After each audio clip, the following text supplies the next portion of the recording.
And next up on Tuned Into NOCO, I have the pleasure of speaking with two amazing women, the spokesperson from the League of Women Voters of Larimer County, Jane Hamburger, and a member of the League of Women Voters who is also active on the Environmental Action Team, Cindy Linnefelter. So the League of Women Voters has been around a while. It started in 1920, so I guess over 100 years now, which is amazing.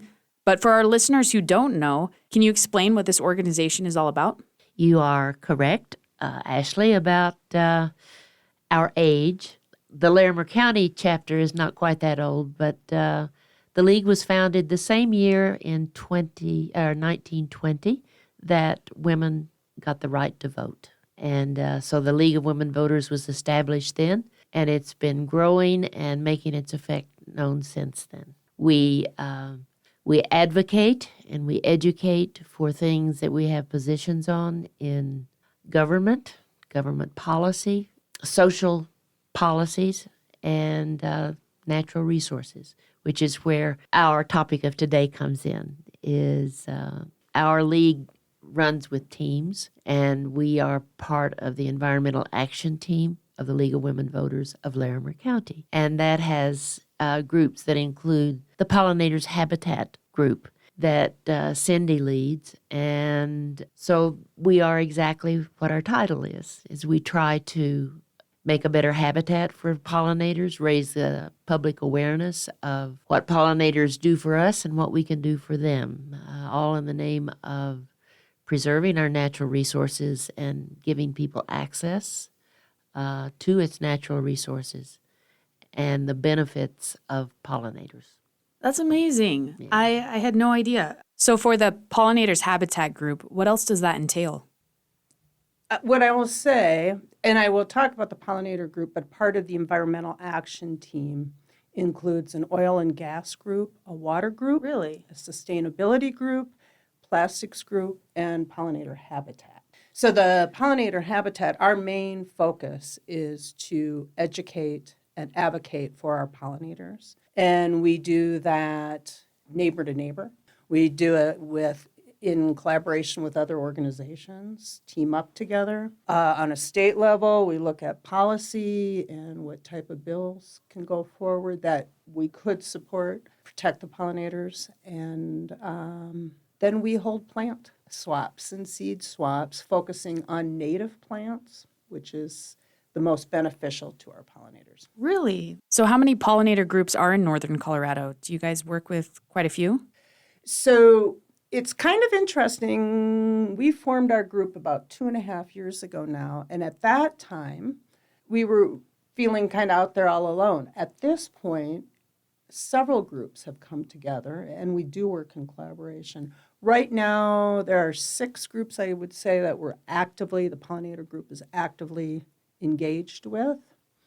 And we all come with different specialties. Some are native plant people, some are wildlife people, but we all come with the idea of protecting the habitat.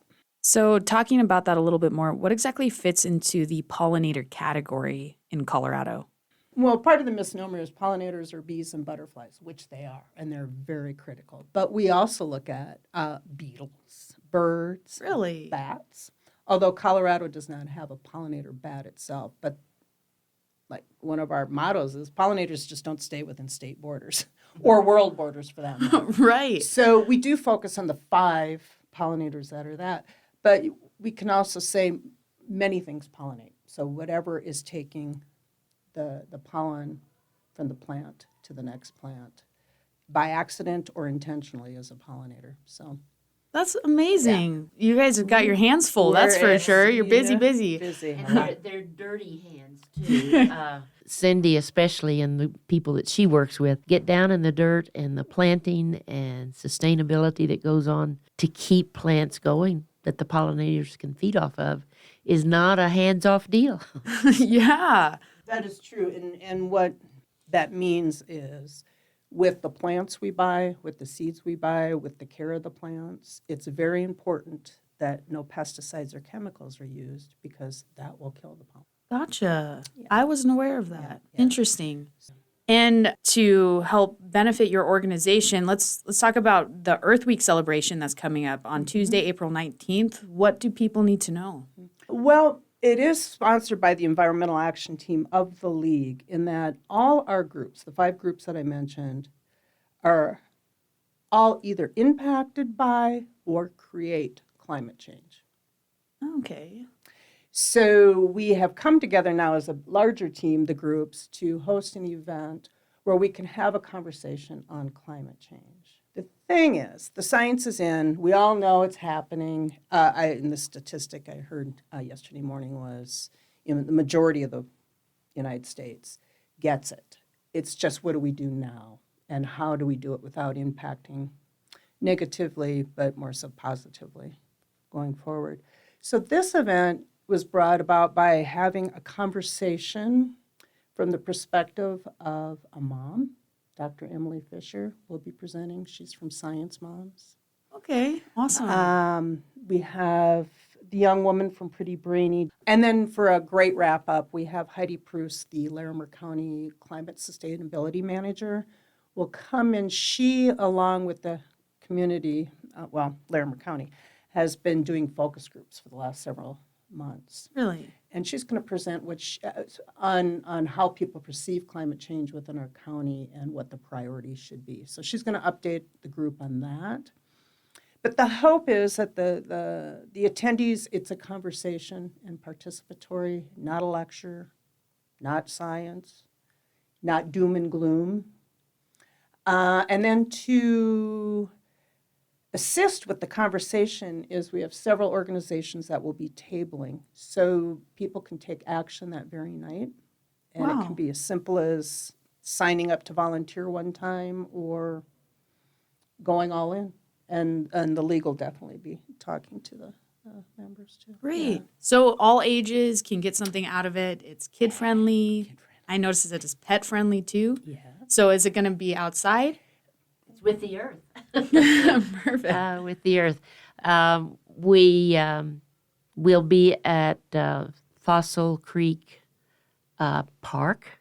And we chose that for several reasons. It's midway between Fort Collins and Loveland, which is where most of our members are from. Fossil Creek implies that there are fossils, and it's related to the earth over a long time. They have a nice playground that's, fossils themed.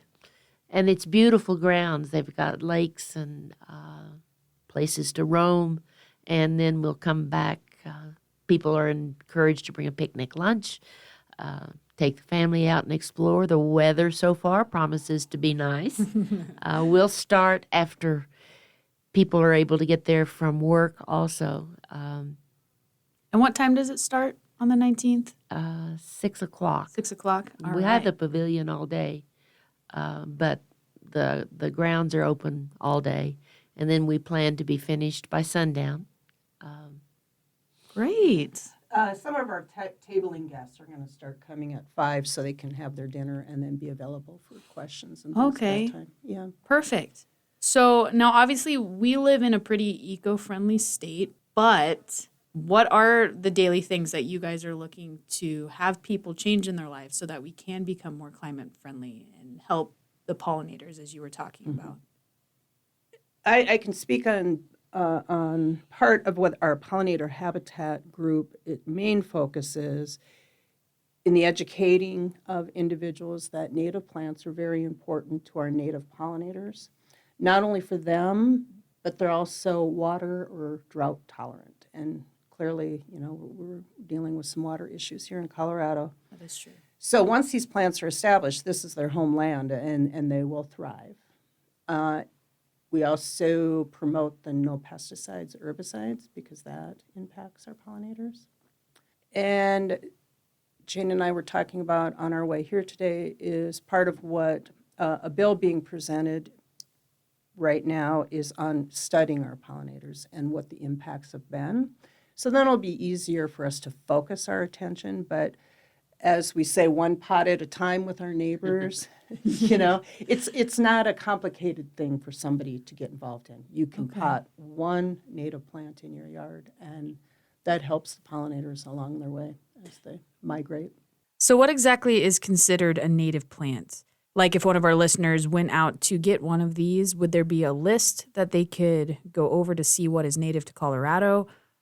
Well, there are lists Yeah. of plants. So native meaning it is indigenous, the correct word, to the climate, to the soil, to what can thrive here in Colorado. Gotcha.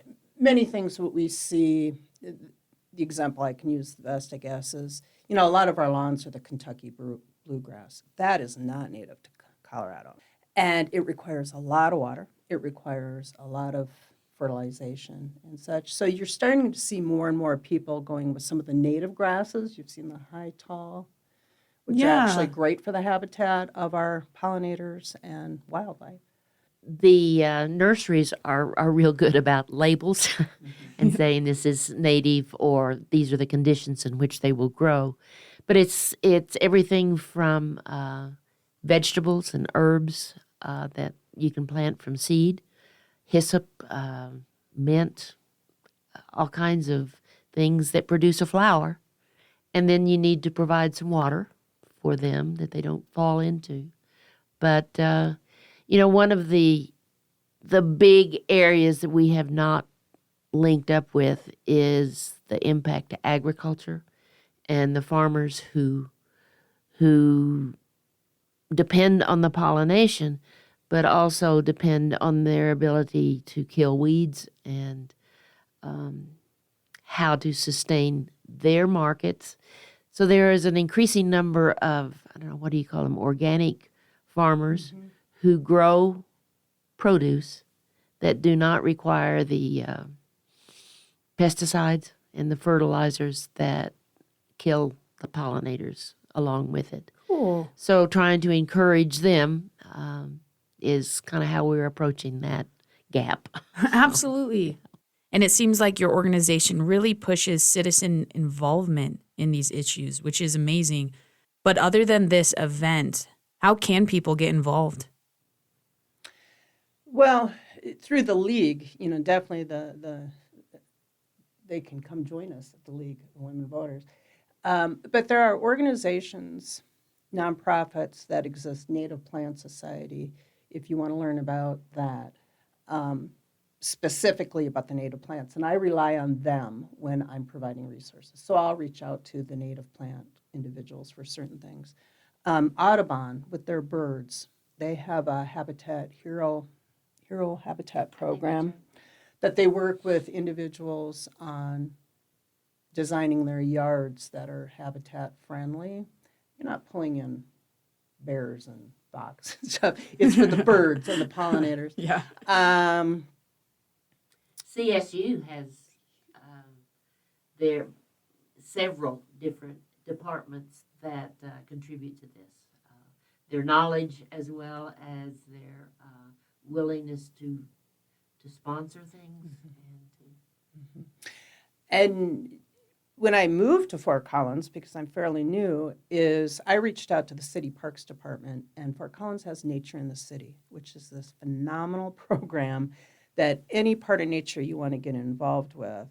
I was recruited for a couple of their pollinator gardens. So I literally show up and help weed gardens because you can't use pesticides and herbicides.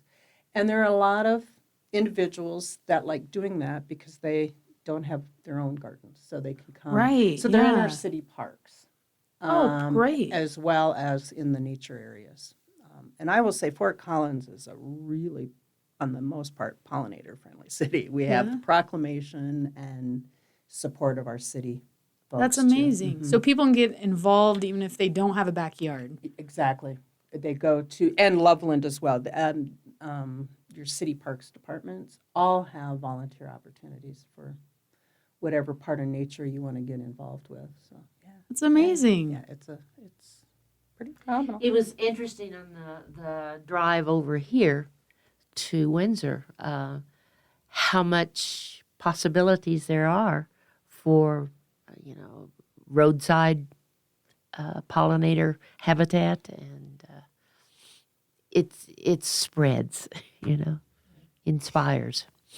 Definitely. One of a fun project that we're looking at, because it's kind of monumental, is a pollinator highway.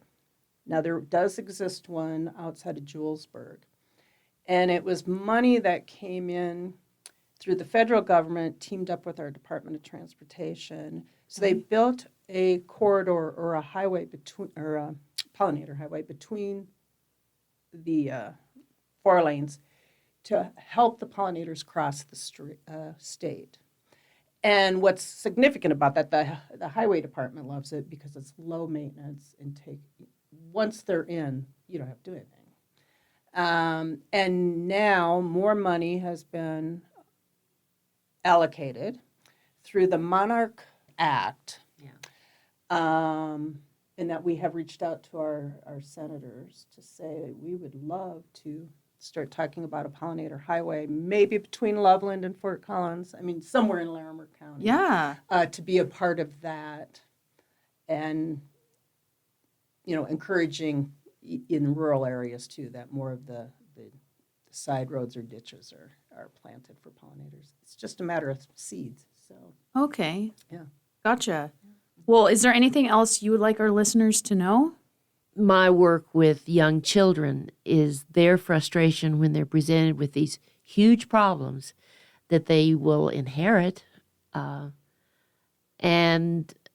not given anything that they can do to help it. So we hope that with our event, as with others that come along, this will give young people an action that they can do. You Absolutely. can plant some seeds. You can tend to this. You can pay attention to what's happening to the pollinators. And it's a family involvement that could be too. So for this event, for people who do want to get even more information, is there a phone number they can call or a website that they can go to or a Facebook page? Well, both. Yeah. We do have it. Larimer County League of Women Voters does have a Facebook page. Our full name is the League of Women Voters of Larimer County, not for women only, because we have several men who join us. Oh, no way. And young people. Yeah, it's not just a bunch of little old ladies. The website address also is lwv-larimercounty.org. And that should lead you to the invitation also. Perfect. Something I'm found very incredible with Larimer County League. We're up to almost, 300 members? Now, the league has been around a long time, and it ebbs and flows, but this is one of the most active leagues I have experienced. And we have become the largest league chapter in Colorado. No way. 44 new members this year. Wow. Yeah. And with the event of climate change, a conversation, Jane and I, as pollinator habitat members, also participate on the state league's climate emergency task force, in which they have several groups from around the state. We represent Larimer County. Right now, we're the only chapter with a pollinator habitat group. So our hope is that it will spread to the other chapters across Colorado. Definitely. Well, thank you so much for joining us today. If you would like to get more information about the League of Women Voters of Larimer County, their Earth Week celebration, or the Pollinators Habitat Group, you can visit their website at lwv-larimercounty.org.